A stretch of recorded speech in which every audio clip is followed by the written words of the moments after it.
Morning. जैसा कि आपको ज्ञात है कि यूजीसी नेट हिंदी की घोषणा हो चुकी है। 29 जून को इसका पेपर है। तो आज हम हिंदी भाषा और इसका विकास जो इकाई 1 है उसके अंतर्गत कुछ बातों का अध्ययन करेंगे। तो पहला जो है ये हिंदी का ऐतिहासिक पृष्ठभूमि से रिलेटेड हमारे कुछ वन लाइनर या टू लाइनर्स है।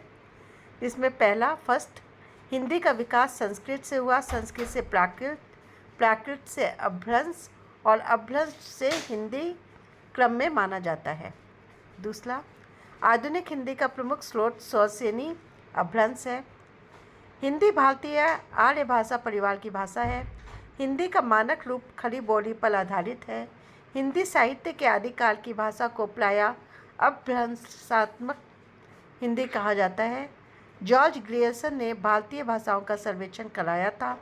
हिंदी शब्द का संबंध मूलतः सिंधु शब्द से माना जाता है। फारसी में सा का हा हो जाने से सिंधु हिंदू हिंदी रूप विकसित हुआ। अब कुछ बातें भारतीय आर्य भाषाओं का विकास से। प्राचीन भारतीय आर्य भाषा का प्रतिनिधि रूप वैदिक संस्कृत है। लौकिक संस्कृत प्राचीन आर्य भाषा का परवर्ती रूप है। पाली का प्राकृत मध्यकालीन भारतीय आर्य भाषाएं हैं। अपभ्रंश मध्यकालीन आर्य भाषाओं का अंतिम चरण है। आधुनिक भारतीय आर्य भाषाओं में हिंदी, बंगला, मराठी, गुजराती आदि शामिल है। सौसेनी से पश्चिम हिंदी का विकास हुआ। मागधी से बंगला, असमिया और उड़िया का विकास हुआ। अर्ध मागधी से पूर्वी हिंदी का विकास माना जाता है। अब हिंदी का भौगोलिक विस्तार। हिंदी भारत के उत्तरी और मध्य भाग में व्यापक रूप से बोली जाती है। हिंदी भारत की राजभाषा है। संविधान के अनुच्छेद 343 में हिंदी को संघ की राजभाषा घोषित किया गया। हिंदी विश्व की प्रमुख भाषाओं में गिनी जाती है। हिंदी भारत के अतिरिक्त मॉरिशस, फिजी, सूरीनाम आदि देशों में प्रचलित है। जनसंख्या की दृष्टि से हिंदी विश्व की प्रमुख भाषाओं में शामिल है। हिंदी की प्रमुख बोलियां। ग्रियर्सन ने हिंदी को पश्चिम हिंदी, पूर्वी हिंदी, राजस्थानी, बिहारी आदि भाषाओं में विभाजित किया। खड़ी बोली पश्चिम हिंदी की प्रमुख बोली है। ब्रजभाषा पश्चिम हिंदी की प्रमुख साहित्यिक बोली है।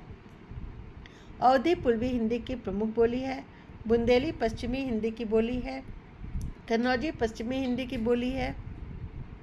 भोजपुरी बिहारी समूह की प्रमुख बोली है। मैथिली को संविधान की 8वीं अनुसूची में स्वतंत्र भाषा का दर्जा प्राप्त है। मारवाड़ी राजस्थानी भाषा समूह की प्रमुख बोली है। बघेली और छत्तीसगढ़ी पूर्वी हिंदी समूह में रखी जाती है। राजभाषा, राष्ट्रभाषा, संपर्क भाषा और मानक भाषा के अंतर्गत कुछ वन लाइनर आंसर। भारत की राष्ट्रभाषा संविधान में किसी भाषा को घोषित नहीं किया गया है। हिंदी संघ की राजभाषा है, राष्ट्रभाषा नहीं है। राजभाषा वह भाषा है जिसमें शासन का कार्य होता है। संपर्क भाषा विभिन्न भाषा भाषियों के बीच संवाद का माध्यम होती है। भारत में हिंदी व्यापक रूप से संपर्क भाषा का कार्य करती है। मानक भाषा किसी भाषा का परिनिष्ठ और स्वीकृत रूप होती है। खड़ी बोली आधारित हिंदी मानक हिंदी कहलाती है। संविधान के अनुच्छेद 351 में हिंदी के विकास का निर्देश दिया गया है। देवनागरी लिपि।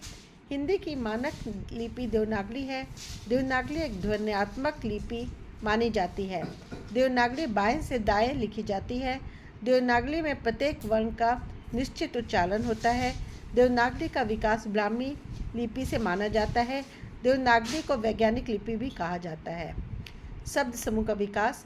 तत्सम शब्द सीधे संस्कृत से ग्रहण किए गए हैं। तद्भव शब्द संस्कृत से परिवर्तित रूप में विकसित हुए हैं। देशज शब्द स्थानीय स्रोतों से विकसित होता है। विदेशी शब्द अन्य भाषाओं से हिंदी में आए हैं। अग्नि तत्सम तथा आग तद्भव शब्द है। किताब अरबी मूल का विदेशी शब्द है।